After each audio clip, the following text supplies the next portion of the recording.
జెఫన్యా గ్రంథము 1వ అధ్యాయము 1వ వచనమండి.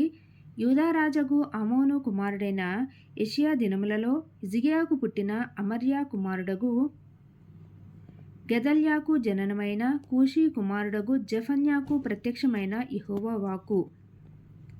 2వ వచనమండి. ఏమియూ వినకుండా భూమి మీదనున్న సమస్తమును నేను ఊడ్చివేసెదను, ఇదే యెహోవా వాక్కు. మనుషులనేమి పశువులనేమి నేను ఊడ్చివేసెదను, ఆకాశ పక్షులనేమి సముద్ర మత్స్యములనేమి దుర్జనులనేమి వారు చేసిన అపవాదములనేమి నేను ఊడ్చివేసెదను.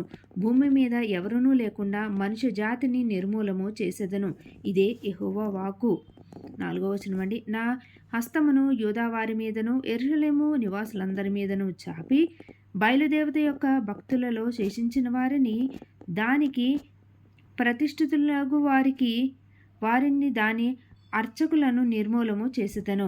మిద్దెల మీద ఎక్కి ఆకాశ సమూహములకు మ్రొక్కువారిని యెహోవా పేరును బట్టియు, బయలుదేవత తమకు రాజను దాని నామమును బట్టియు మ్రొక్కి ప్రమాణము చేయు వారిని నేను నిర్మూలము చేసెదను. 6వ వచనం నుండి. యెహోవాను అనుసరింపక ఆయనను విసర్జించి ఆయన యొద్ద విచారణ చేయువారిని నేను నిర్మూలము చేసెదను. 7వ వచనం నుండి. ప్రభువైన యెహోవా దినము సమీపమాయెను, ఆయన బలి ఒకటి సిద్ధపరిచి ఉన్నాడు, తాను పిలిచిన వారిని ఆయన ప్రతిష్ఠించి ఉన్నాడు. యెహోవా సన్నిధిని మౌనముగా ఉండుడి. యెహోవా ఏర్పరిచిన బలిదినమందు అధిపతులను రాజకుమారులను అన్యదేశస్థుల వలె వస్త్రములు వేసుకుని వారందరినీ నేను శిక్షింతును. 9వ వచనమండి. మరియు ఇండ్ల గడపలు దాటి వచ్చి యజమానుని ఇంటిని మోసముతోనూ బలాత్కారముతోనూ నింపువారిని ఆ దినమందు నేను శిక్షింతును. ఆ దినమందు మత్స్యపు గుమ్మములో రోదన శబ్దమును, పట్టణపు దిగువ భాగమున అంగలార్పును వినబడును. కొండల దిక్కు నుండి గొప్ప నాశనము వచ్చును, ఇదే యెహోవా వాక్కు.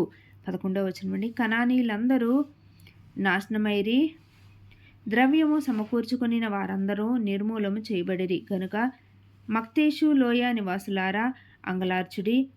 ఆ కాలమున నేను దీపములు పట్టుకొని యెరూషలేమును పరిశోధింతును.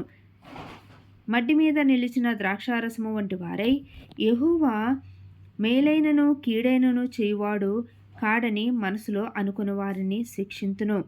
వారి ఆస్తి దోపుడు సొమ్మగును, వారి ఇండ్లు పాడగును.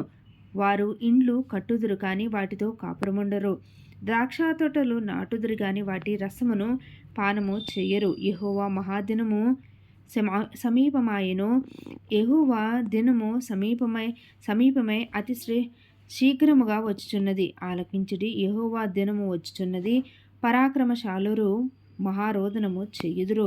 15వ వచనమండి. ఆ దినము ఉగ్రత దినము, శ్రమయు ఉపద్రవమును మహానాశనమును కమ్ము దినము, అంధకారమును గాఢాంధకారమును కమ్ము దినము, మేఘములను గాఢాంధకారమును కమ్ము దినము. 16వ వచనమండి. ఆ దినముల ప్రాకారముల గల పట్టణముల దగ్గరను ఎత్తైన గోపురముల దగ్గరను యుద్ధ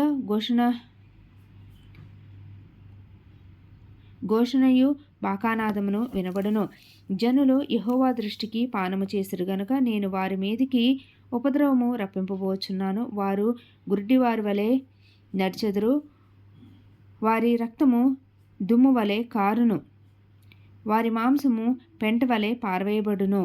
యెహోవా ఉగ్రత దినమున తమ వెండి బంగారములో వారిని తప్పింపలేకపోవును.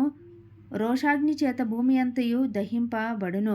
హఠాత్తుగా ఆయన నివాసులందరినీ సర్వనాశనము చేయబోచున్నాడు. ఈ పరిశుద్ధ వాక్యం దేవుని నామానికి మహిమ కలుగును గాక. నెక్స్ట్ అధ్యాయం 2వ అధ్యాయం అండి.